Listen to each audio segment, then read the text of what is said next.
Hello students, how are you? Okay, today we are continue our chapter civics to ideal of our constitution. Constitution के अंदर में हमने पिछले दो videos के अंदर में मींस दो लेक्चर के अंदर में हमने कॉन्स्टिट्यूशन के बारे में बहुत कुछ समझा था, बहुत कुछ पढ़ा था। कॉन्स्टिट्यूशन क्या होता है, उसके प्रीएम्बल क्या होते हैं, की फीचर्स आज हम पढ़ने वाले हैं कॉन्स्टिट्यूशन के बारे में। तो शुरू करते हैं क्लास 8 का चैप्टर 2 और लेक्चर 3 आज हम स्टार्ट करेंगे, जिसका टॉपिक है हमारा की features of the constitution. Constitution होता क्यों है, ये हमने फर्स्ट लेक्चर में हमने अच्छी तरह से समझ लिया था बेटा कि अगर कॉन्स्टिट्यूशन ही नहीं होगा तो a society is just like a jungle, वो जंगल की तरह होगी। और अगर कॉन्स्टिट्यूशन होता है तो उसके अंदर में हर लेवल की गवर्नमेंट, हर ब्यूरोक्रेट्स के, हर पॉलिटिशियंस के, रिप्रेजेंटेटिव्स के, उनके लॉज, उनकी बाउंड्रीज, उनकी लिमिटेशंस सब कुछ डिफाइन होती है। सो we can say a constitution is a very important document for a country which lies important policies, laws and the constitution provisions उसके अंदर में होते हैं। तो इसी तरीके से कॉन्स्टिट्यूशन बहुत जरूरी होगा।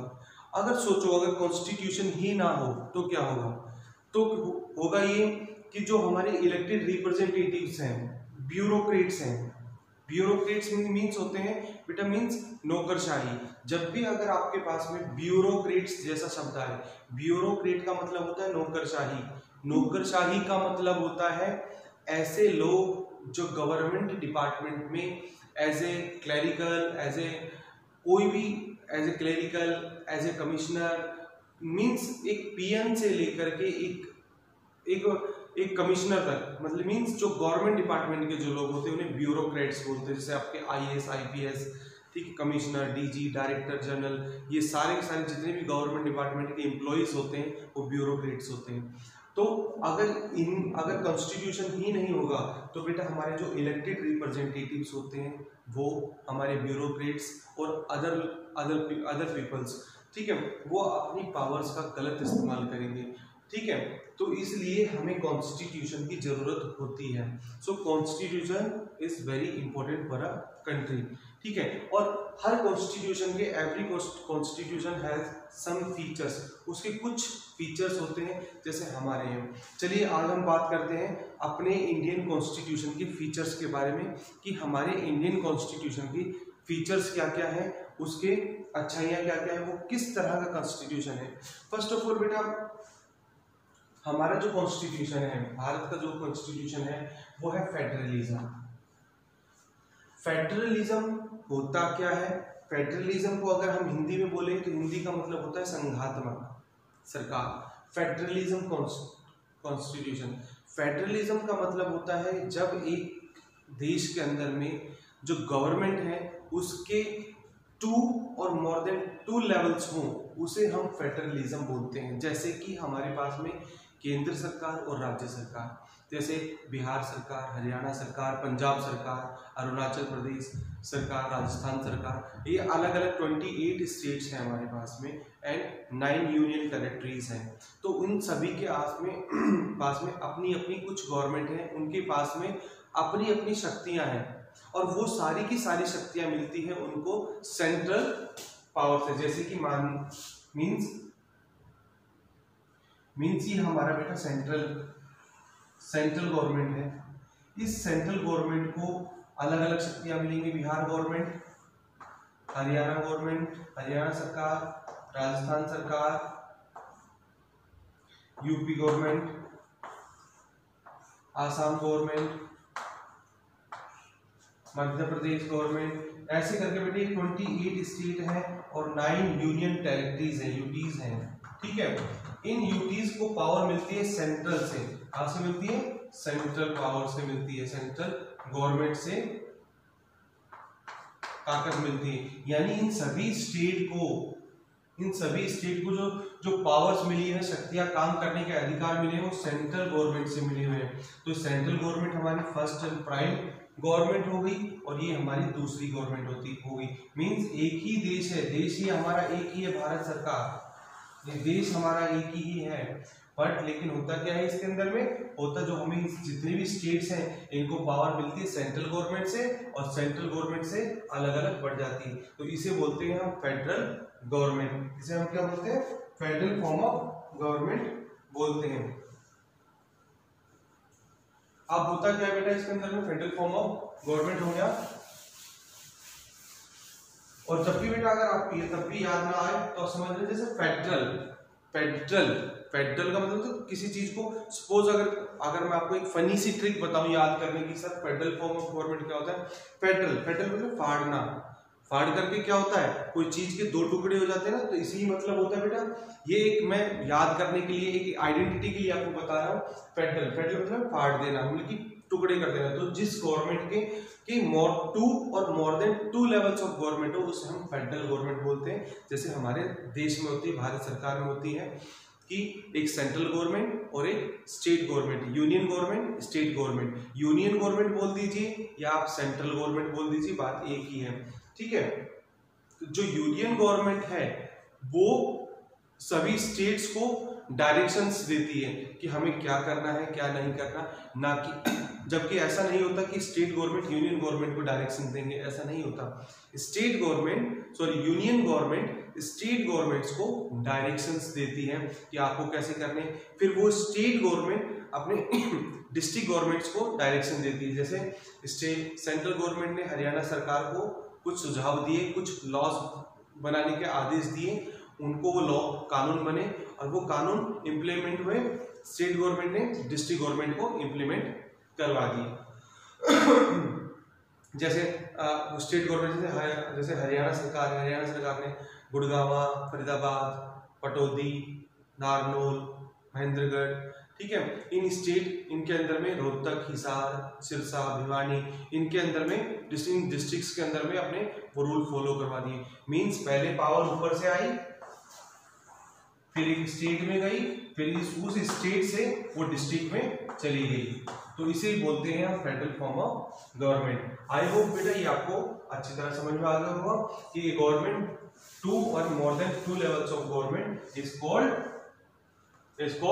फेडरलिज्म। फेडरलिज्म का मतलब होता है जब सरकार के दो या दो से अधिक उसके लेवल हो तो हम उसे फेडरल गवर्नमेंट कहते हैं। ओके, अब now we are discussing about हमारा दूसरा कॉन्स्टिट्यूशन का दूसरा फीचर क्या है, पार्लियामेंट्री फॉर्म ऑफ गवर्नमेंट। हमारे देश में संविधान के लोगों ने जब संविधान बनाया तो वो चाहते थे कि देश के अंदर में पार्लियामेंट हो और पार्लियामेंट्री फॉर्म ऑफ गवर्नमेंट हो। इस पार्लियामेंट के अंदर में शायद आपने कभी टीवी के अंदर में या किसी न्यूज चैनल के अंदर में देखा होगा, पार्लियामेंट होती है, संसद भवन होता है, उसके अंदर में बेटा दो हाउसेज होते हैं हमारे। पहला होता है हमारा लोकसभा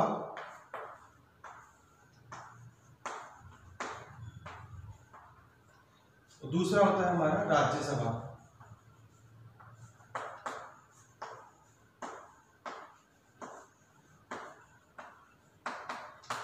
इस पार्लियामेंट्री फॉर्म के अंदर में क्या होता है बेटा, दो हमारे हाउसेज होते हैं, पहला लोकसभा और दूसरा राज्यसभा, दूसरा हमारा राज्यसभा होता है।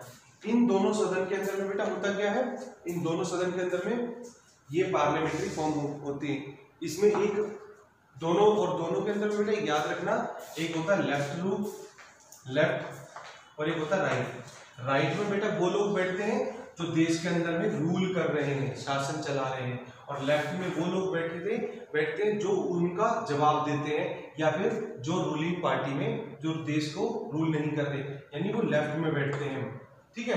जैसे हमारे देश के अंदर में अभी बीजेपी है तो बीजेपी राइट में बैठी होगी और ये लेफ्ट में बैठे होंगे जो कांग्रेस वाले हैं, ठीक है, जो ताकि इनके बातों का जवाब दिया जा सके। तो इसलिए क्या होता है, पार्लियामेंट्री फॉर्म ऑफ गवर्नमेंट में क्या होता है बेटा, दो हाउसेज होते हैं, लोकसभा एंड राज्यसभा।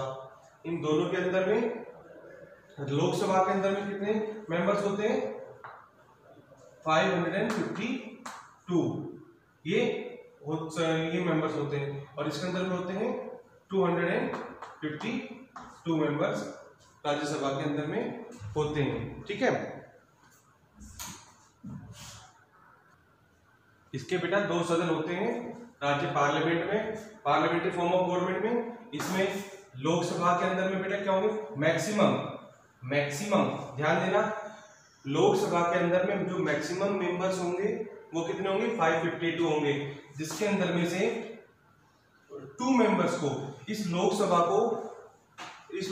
को लोअर हाउस भी बोलते हैं और हाउस ऑफ द पीपल भी कहा जाता है, हाउस ऑफ द पीपल भी कहा जाता है। ठीक है, इसको हम हाउस ऑफ द पीपल बोलते हैं और इसके अंदर 552 मेंबर्स होते हैं। आगे बेटा समझ में, और याद रखना लोकसभा के अंदर में 2 पीपल्स को प्रेसिडेंट ऑफ इंडिया खुद अपनी मर्जी से नॉमिनेट करता है लोकसभा के अंदर में जाने के लिए। और ये जो 2 लोग होते हैं ये वो लोग होते हैं जो स्पोर्ट्स, आर्ट्स, साइंस, मैथ्स या किसी एक अच्छे फील्ड के अंदर में कुछ ऐसे या फिर पीसफुल काम के लिए वो जाने गए हों। जैसे हमारे सचिन तेंदुलकर, वो राज्यसभा सांसद हैं, ठीक है, उन्होंने कहीं किसी का भी इलेक्शन कहीं से भी पूरे देश में से कहीं भी किसी भी राज्य से इलेक्शन नहीं लड़ा, लेकिन वो नॉमिनेट किए गए थे प्रेसिडेंट ऑफ इंडिया ग्रुप के इंडिया के द्वारा। ठीक है, तो हुआ क्या था बेटा, इस लोकसभा के अंदर में 2 मेंबर भारत के राष्ट्रपति अपनी मर्जी से नॉमिनेट करते हैं। उन 2 लोग वो दो लोग आर्ट्स, साइंस, मैथ्स, स्पोर्ट्स और पीसफुल की देश के अंदर में शांति फैलाने या अच्छे काम या सोशल वर्किंग काम करने के लिए जाने गए हो और उन्होंने कोई अच्छे काम किए हो। उनमें से किन्हीं 2 लोगों को लोकसभा के अंदर में भेज देता है। और राज्यसभा के अंदर में मैक्सिमम जो मेंबर्स हो सकते हैं वो बेटा वो हो सकते हैं 250 मैक्सिमम मेंबर्स इन राज्यसभा। इसको बेटा अपर हाउस भी बोला जाता है। इसको हम क्या बोलते हैं, अब आप बोलोगे सर वहां पर तो मेंबर ज्यादा है, इसको लोअर हाउस या हाउस ऑफ द पीपल बोलते हैं, बट लेकिन हाँ इसको हम लोअर हाउस बोलते हैं, हाउस ऑफ द पीपल भी बोलते हैं, लेकिन इसको हम अपर हाउस बोलते हैं। ओके, इसके अंदर मैक्सिमम जो मेंबर्स हैं वो 250 हो सकते हैं मैक्सिमम, लेकिन करंटली कितने हैं 243 और 12 मेंबर्स। याद रखना बेटे 12 members are directly nominated by the president of India. तो याद रखना बेटा लोकसभा के लिए सिर्फ 2 मेंबर, लोकसभा के लिए 2 लोग, 2 व्यक्ति, लोकसभा के लिए 2 व्यक्ति 2 पर्सन और राज्यसभा के लिए 12 पर्सन। यानी पार्लियामेंट में जो प्रेसिडेंट ऑफ इंडिया है वो 2 लोगों को भेजते हैं नॉमिनेट करके और राज्यसभा में 12 लोगों को भेजते हैं। अगर मान लीजिए क्वेश्चन अगर आपका ये आ जाता है कि लोकसभा के अंदर में भारत के राष्ट्रपति कितने लोगों को भेजते हैं, तो आप 2 बोलोगे। अगर आपको राइट करोगे, अगर आपको क्वेश्चन आ जाता है कि राज्यसभा में कितने लोगों को भेजते हैं तो आप 12 करोगे। लेकिन क्वेश्चन अगर आ जाता है कि पार्लियामेंट में कितने लोगों को भेजते हैं, संसद में राष्ट्रपति चुन के कितने लोगों को भेजते हैं, ध्यान देना बात को, राष्ट्रपति पार्लियामेंट में, तो पार्लियामेंट में तो बेटा ये दोनों आ जाते हैं, तो आप ये भी दोनों काउंट करोगे, आंसर होगा 14 राइट। ठीक है, ओके। तो इस पार्लियामेंट्री फॉर्म का मतलब क्या होता है बेटा, पार्लियामेंट्री फॉर्म के अंदर में 2 हाउसेज होते हैं, लोकसभा जिसको बोलते हैं हम हाउस ऑफ द पीपल और एक राज्यसभा जिसको हम अपर हाउस भी बोलते हैं। ये 2 पार्लियामेंट फॉर्म से लोग चुने जाते हैं और पार्लियामेंट को चलाते हैं। ठीक है, ये वो लोग होते हैं जो इलेक्टेड रिप्रेजेंटेटिव जो यूनिवर्सल अडल्ट फ्रेंचाइज के द्वारा चुने जाते हैं और उनके बाद में यहाँ पर सेलेक्ट करके पार्लियामेंट में भेज दिए जाते हैं। ठीक है, ये हो गया हमारा पार्लियामेंट्री फॉर्म और इसी पार्लियामेंट से फिर देश को चलाया जाता है, देश के नए नए कानून बनाए जाते हैं, देश के हित में उनके फेवर में कानून बनाए जाते हैं। ओके, आई होप कि आपको समझ में आ गया। अब आता है सेपरेशन ऑफ पावर। सेपरेशन का मतलब होता है बंटवारा कर देना। देश के अंदर जब कॉन्स्टिट्यूशनल जो फ्रेमर थे, जिन्होंने देश के कानून को बनाया, देश के संविधान को बनाया, वो चाहते थे कि पावर्स एक एक किसी व्यक्ति के हाथ में या किसी ग्रुप ऑफ पीपल के हाथ में ना हो करके पावर्स को हम डिवाइड कर दिया जाए, द पावर्स को डिवाइड कर दिया जाए। जैसे कि हमारा लेजिस्लेचर, दूसरा हमारा एग्जीक्यूटिव, ठीक है, और तीसरा हमारा जुडिशरी। ये तीन पावर थे। लेजिस्लेचर जो कानून बनाता है, फ्रेम करता है, जो कानून को एग्जीक्यूट करता है, और जो एग्जीक्यूट कानून बन गए या जो कानून चल रहे हैं उनके लॉ और ऑर्डर को मेंटेन करता है जुडिशरी, और डिस्प्यूट को भी सॉल्व करने का काम करता है। तो ये तीन पावर थी। ये तीन पावर सेपरेशन ऑफ पावर कहा गया कि कानून कौन बनाएगा, कानून को एग्जीक्यूट कौन करेगा, और उस एग्जीक्यूट करने के बाद में कानून से होने वाले डिस्प्यूट, किसी भी प्रकार के डिस्प्यूट्स को सॉल्व करने की जो पावर होगी वो जुडिशरी के हाथ में होगी। तो legislative, executive and judiciary. And बेटा जुडिशरी जो होती है हमारी, वो सबसे सुप्रीम पावर होती है कि अगर कोई किसी भी विवाद को सॉल्व करना हो, डिस्प्यूट को सॉल्व करना हो, तो वो जुडिशरी के थ्रू किया जाएगा। मान लीजिए लोकसभा और राज्यसभा के अंदर में कोई डिस्प्यूट हो जाए, या किसी बात को लेकर के, किसी कानून को लेकर के डिस्प्यूट हो जाए, तो जुडिशरी का बेटा दूसरा काम ये भी होता है कि वो इंटरप्रेट द लॉ करती है, मींस कानून का एक्सप्लेनेशन करती है, व्याख्या करती है कानून की कि असल में किसकी कितनी पावर से कौन क्या कर सकता है। तो ये भी जुडिशरी का ही काम होता है। तो सेपरेशन ऑफ पावर किया गया है, मींस लॉ बनाने वाली संस्था को अलग रखा गया है, उसको अप्लाई करने वाली संस्था को अलग किया गया है। दूसरा, उन दोनों संस्थाओं के बनाए हुए कानून और उनके प्रोसेस को पालन करने वाली संस्था को, पालन करवाने वाली संस्था को अलग रखा गया है, इसको हम जुडिशरी बोलते हैं। इसे बोलते हैं हम सेपरेशन ऑफ पावर।